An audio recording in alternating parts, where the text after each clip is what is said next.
लोगों के साथ अन्याय शुरू से होता आ रहा है। 2020 से ये मुकदमा चल रहा है आरक्षण का। इन्होंने 2022 में 6800 की सूची स्वीकार की और इन्होंने हाईकोर्ट में कहा कि 6800 सीटों का पिछड़े दलितों का घोटाला हुआ है। अब ये सुप्रीम कोर्ट में कह रहे हैं कि नहीं नहीं, केवल 3200 सीटों का घोटाला हुआ है।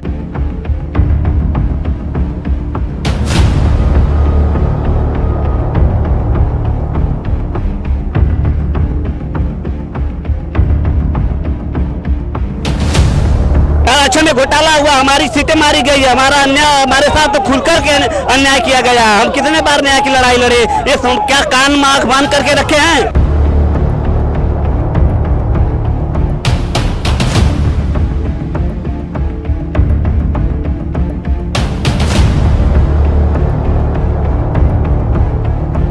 आरक्षण में घोटाला हो रहा है। जैसे कि हम लोग इतने सालों से दर दर सड़कों पे भटक रहे हैं और सरकार ने वहाँ पे एफिडेविट भी लगाया है। उसमें से 4946 ऐसे पोस्ट हैं जो सरकार का 3 बार ऑफर ठुकरा चुके हैं। जब हमारी हो क्यों नहीं रही, हमारी बात ही नहीं सुनी जा रही है। और एससी की थी और दलित की बात नहीं सुनी जा रही है। जो उन्होंने 33 दलित इन्होंने जो सीटें दी हैं उनमें दलित को एक भी सीट इन्होंने नहीं दी है, सिर्फ छलावा कर रहे हैं। 4946 सीटें हैं।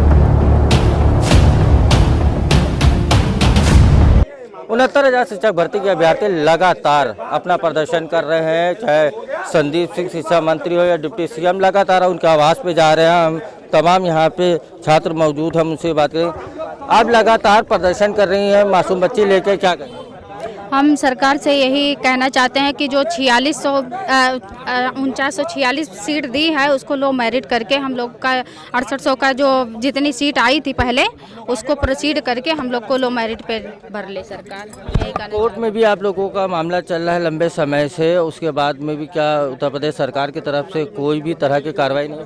सर, कोर्ट की तरफ से एक एफिडेविट उसमें दाखिल की गई है जिसमें क्या कहते हैं हाई मेरिट को उसमें रख करके जिसने फर्स्ट और सेकंड थर्ड 3 काउंसलिंग में काउंसलिंग नहीं करवाई है उन बच्चों को उसमें भर के 4946 सीट पे, और बाकी हम ओबीसी को कुछ नहीं दिए, 2300 सीट दिए हैं और एससी लोग को कुछ एक भी सीट नहीं दिए हैं। इनसे हमारी 6800 की सीट निकाली थी, उसमें से हमारी सीट काट दिए और जो हाई मेरिट के बच्चे जो रिक्त सीटें थी उन सीटों को हमारे आरक्षण में घुसाड़ के पूरा कर रही है और हमारे बच्चों को जो लिस्ट में थे उनका नाम काट दिया। जो 5000 अभी तक काउंसलिंग नहीं करवाए हैं वो रिक्त सीट है, तो उन रिक्त सीटों को हमारे आरक्षण में क्यों जोड़ा जा रहा है? हमारा तो हमें आरक्षण पूरा चाहिए। हमें वो हाई मेरिट वाले बच्चे यहाँ नहीं आने चाहिए, वो तो हाई मेरिट वाले बच्चे उन्होंने छोड़ चुके वो रिक्त। तो इसलिए हम सरकार से यही कह रहे हैं, यही एफिडेविट लगाया उन्होंने कोर्ट में, तो सरकार से हम ये कह रहे हैं कि जो 5000 सीटें हैं वो रिक्त सीटें वो उनमें 5000 मेरिट डाउन करके हमारे ओबीसी एससी बच्चों का भला करें। आप लोग लगातार प्रदर्शन कर रही हैं, कई साल बीत चुके हैं, अब फिर शिक्षा मंत्री के आवास पे आए जबकि वो सीटें बढ़ाने की भी बात हो रही है। क्या आरक्षण में कोई घोटाला हो रहा है? जी बिल्कुल, आरक्षण में घोटाला हो रहा है। जैसे कि हम लोग इतने सालों से दर दर सड़कों पे भटक रहे हैं और सरकार ने वहाँ पे एफिडेविट भी लगाया है। उसमें से 4946 ऐसे पोस्ट हैं जो सरकार का 3 बार ऑफर ठुकरा चुके हैं। 3 बार काउंसिल में उन्होंने भाग नहीं लिया है। हम लोग का मानना यही है कि मेरिट डाउन करके हम लोग को उसमें मौका दिया जाए, जो आरक्षित सीटें हैं वो आरक्षित वर्ग को दिया जाए। देखिए, लगातार जो शिक्षक हैं वो 68,000 जो है उनको सीट देना था। लगातार 69,000 शिक्षक भर्ती में 6800 सीटें ऐसी थी जो बताया जा रहा था कि आरक्षण जो है मिलना चाहिए, उन सीटों को नहीं दिया गया। इसी को लेके हाई कोर्ट, सुप्रीम कोर्ट, तमाम जो है कोर्ट के चक्कर भी लगातार शिक्षक लगा रहे हैं। उसके बाद में भी अब सरकार की तरफ से जो एफिडेविट दिया गया है उसको लेके यहाँ पे लोग बैठे हुए हैं। सर, आज आप शिक्षा मंत्री का आवास पर आए हैं कि हम 69,000 शिक्षक भर्ती में वो छात्र हैं जो आरक्षण की वजह से सरकार की गलत नीतियों के चलते बाहर कर दिए गए थे, लेकिन 2022 में माननीय मुख्यमंत्री जी से मुलाकात के बाद 6800 चयनित शिक्षकों की सूची जारी की गई थी। वो मामला सिंगल बेंच और डबल बेंच से होते हुए आज सुप्रीम कोर्ट पहुंच चुका है, लेकिन वहां पर सरकार की लचर पैरवी की वजह से 1.5 साल से सही से समय सुनवाई नहीं हो पा रही है। पिछली डेट में अभी 21 तारीख में सुनवाई लगी थी, लेकिन सरकार के द्वारा वहाँ पर गलत डाटा प्रोवाइड कराया जा रहा है, जिसकी वजह से 6800 जो चयनित छात्र थे उनमें से मात्र 3200 लोगों का चयन हो रहा है। तो हम चाहते हैं सरकार जो पैरवी कर रही है उसको सही तरीके से करे, लोगों को गुमराह ना करे, कोर्ट को गुमराह ना करे, जिससे जो पीड़ित छात्र हैं उनको न्याय मिल सके। इसी न्याय मांग के साथ आज हम लोग माननीय शिक्षा मंत्री जी के पास आए हैं कि जो आला अधिकारी जो सुप्रीम कोर्ट में कार्यभार देख रहे हैं उनको सचेत करें और उनसे कहें कि जो वहाँ पर पैरवीकार हैं वो सही ढंग से पैरवी करके जो पीड़ित छात्र हैं इनका 27% और 21% रिजर्वेशन जो है उसको पूरा करते हुए जो सीटें बची हैं उनको बढ़ाई जाए, ताकि ये जो छात्र पीड़ित हैं इनको न्याय मिल सके। और ये रोज़ रोज़ हम नहीं चाहते हैं सड़कों पर हम लोगों को रोज़ घसीटा जाए, पीटा जाए, मारा जाए, और ना ही हम लोग कोई उग्रवादी न आंदोलनकारी बहुत वो हैं। हम चयनित छात्र हैं, अपनी उचित मांगों के साथ आज यहाँ बैठे हैं। हमारा स्थान विद्यालय में है, युवाओं का नवनिहालों का भविष्य बनाने के लिए है, जो तो हम चाहते हैं कि हमारी नियुक्ति कर दी जाए तो हम अपने विद्यालय में जाएं और बच्चों का भविष्य बनाएं, यहाँ पर रोडों पर लाठियाँ ना खाएं। धन्यवाद। देखिए तमाम यहाँ पे शिक्षक ऐसे हैं जो धरने पे बैठे हुए हैं। सर, लगातार आप लोग जो है शिक्षा मंत्री पे लगातार आवाज पर आ रहे हैं और सुप्रीम कोर्ट में भी मामला चल रहा है, फिर एक बार मंत्री के आवाज पे आए हैं, क्यों? सर, हमारी सारी आशाएं शिक्षा मंत्री जी से है। शिक्षा जो योगी सरकार में हमारे जो प्रतिनिधि वर्ग के हैं वो शिक्षा मंत्री से है, इसलिए हमारी सारी आशाएं इन पर टिकी रहती हैं। वर्तमान में सुप्रीम कोर्ट में 7 साल के बाद हमें ऐसा लगा कि हमें न्याय मिल गया, लेकिन एफिडेविट गया, उसमें हमें 27-21 इन्होंने रिविजिट करके सही से सूची तो दी, परंतु इसमें पुनः वही शायद हमें इन्हें सीटें देने की इच्छा नहीं। ये चाहते तो 4946 जो जिस सीटें जिस पर ये काउंसलिंग करा चुके हैं, जिस पर लोग नहीं आए, ये वो सभी वर्गों की जो है सीटें हैं, उसमें 1100 कुछ जनरल की हैं, 2500 कुछ ओबीसी की हैं और लगभग 1240 एससी की सीटें हैं। ये अगर उन पर भी सभी लोगों को सम्मिलित करते हुए निपटा देते तो ये पारदर्शी लिस्ट होती, लेकिन इन्होंने उन सीटों पर यह कहा कि कोर्ट हमें डायरेक्शन कर दे। सुप्रीम कोर्ट के जज साहब भी इस पर बिल्कुल राजी है, सुप्रीम कोर्ट के जज साहब भी राजी है कि आप इन्हें दे दीजिए। ऐश्वर्या राय भट्टी मैडम भी राजी है, दे दीजिए।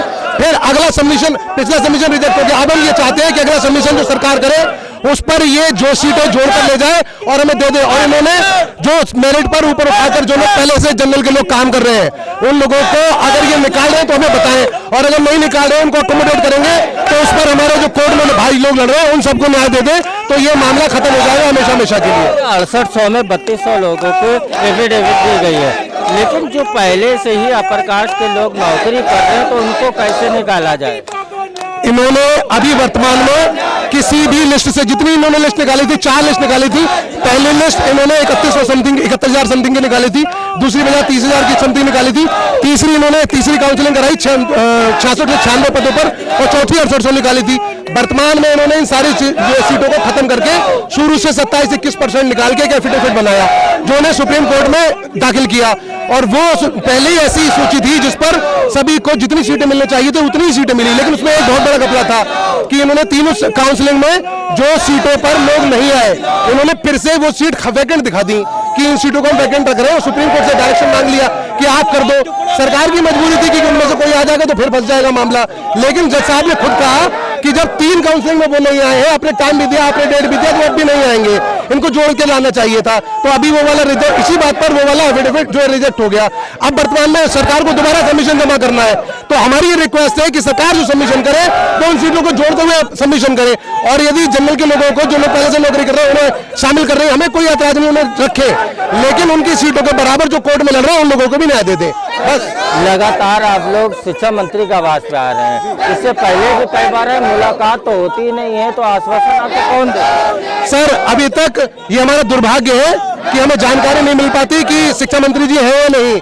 हम इस आशा में आते हैं बार बार कि शायद शिक्षा मंत्री आज मिलेंगे, शायद शिक्षा मंत्री आज मिलेंगे, आज नहीं मिलेंगे कल मिलेंगे। हम लोग यहाँ नहीं मिलते तो कई हमारे प्रतिनिधि दिल्ली चले जाते हैं, वहाँ भी बाई चांस के घर पे भी चले जाते हैं तो वहाँ मुलाकात हो जाती है। ऐसा नहीं है शिक्षा मंत्री जी हमारी आवाज नहीं सुनते, लेकिन अफसोस ये हम जब भी आते हैं तो हम मायूस जाते हैं। लगातार देखा जा रहा है कि जो शिक्षक है वो यहाँ पे आ रहे हैं, संदीप सिंह का आवाज पे आते हैं, मुलाकात नहीं हो पाती। देखिए लगातार आप लोग शिक्षा मंत्री पर आवास पे आते हैं, कई बार हम खुद आपको कवर कर चुके हैं, मुलाकात नहीं होती, क्या समय नहीं लेते हैं या वो समय देते नहीं? देखिए, ये जो है हम लोगों के साथ अन्याय शुरू से होता आ रहा है। 2020 से ये मुकदमा चल रहा है आरक्षण का। इन्होंने 2022 में 6800 की सूची स्वीकार की और इन्होंने हाईकोर्ट में कहा कि 6800 सीटों का पिछड़े दलितों का घोटाला हुआ है। अब ये सुप्रीम कोर्ट में कह रहे हैं कि नहीं नहीं, केवल 3200 सीटों का घोटाला हुआ है। तो ये इनकी ही बात में फर्क क्यों है? हमें ये जवाब दे, इनके अधिकारी जवाब दे, सरकार जवाब दे कि अपनी बातों पे फर्क ये क्यों ला रहे हैं। ये कह रहे हैं कि 4900 सीटें वैकेंट थी, हम उनको क्यों 5-6 साल में वैकेंट सीटों को तुम बार बार गुमराह करके, एक बार तुम हमारे 6800 को तुम दे रहे हो, एक बार तुम 3200 को दे रहे हो। आखिर तुम चाहते क्या हो कि पिछड़े दलित आपस में टूटे? तुम बंटवारा कराना चाह रहे हो? ये अधिकारी, धूर्त अधिकारी, ये क्या चाह रहे हैं कि हम लोग आपस में बट जाए और बट करके आपस में लड़के मर जाए? क्या आपको लगता है कि पूरे मामले को लेकर मुख्यमंत्री जी को गुमराह किया गया? पूरे मुख्यमंत्री जी तक सही खबर ये अधिकारी नहीं बता रहे हैं। ये अधिकारी, मैं चिल्ला चिल्ला के 5 साल से कह रहा हूँ, ये माननीय मुख्यमंत्री जी हमारे गलत नहीं है। हमारे मुख्यमंत्री जी को गलत ये लोग ब्रीफ करते हैं, गलत सूचना पहुंचाते हैं, इसलिए मुख्यमंत्री जी गुमराह हो जाते हैं। 4 महीने बचे हैं, उसके बाद में चुनाव आचार संहिता लग गया। अगर इन 4 महीनों में आपका मामला नहीं होता है तो फिर आप लोगों की फिर नियुक्ति लटक जाएगी। बिल्कुल लटक जाएगी, इसीलिए हम लोग परेशान हैं। आज इतने 42-45 डिग्री टेम्परेचर में हम लोग यहाँ पर मरने के लिए इसीलिए मौजूद है। हम लोगों ने इनका इंतजार किया कि ये एफिडेविट लगाएंगे तो हमारे हित की बात होगी। वहाँ पे आधा अधूरा एफिडेविट लेकर के गए हैं। हम आधा अधूरा एफिडेविट कैसे स्वीकार कर ले?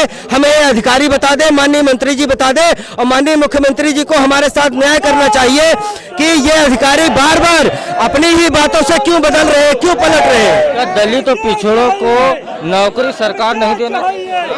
जो आज तक अधिकारियों का रवैया रहा है उससे यही स्पष्ट होता है कि ये हम लोगों को आपस में बांट कर तोड़ना चाहते हैं। ये तोड़ने का काम कर रहे हैं, ये नौकरी देने का काम नहीं कर रहे। इनकी मानसिकता ही नहीं है कि हम लोगों को नौकरी। तो वही कह रहे हैं कि जो 6800 सीटें निकाली थी, 1240 एक नंबर आंसर की, प्लस इसका जो आप देना चाहते हैं मैडम ने, महाधिवक्ता मैडम ने, सराभाटी ने कहा 9500 सीटें देंगे। जो 4946 बच्चे हैं जो है ही नहीं है इस सीट में, उनको क्यों नाम ले लिए गए? उनका दलितों के साथ, पिछड़ों के साथ ऐसा किया जा रहा है। बिल्कुल, हम दलित के साथ, हम लोग के साथ एक भी सीट नहीं मिली है। हम लोग के साथ खुलेआम अत्याचार किया जा रहा है, हम लोग को नहीं दिया है।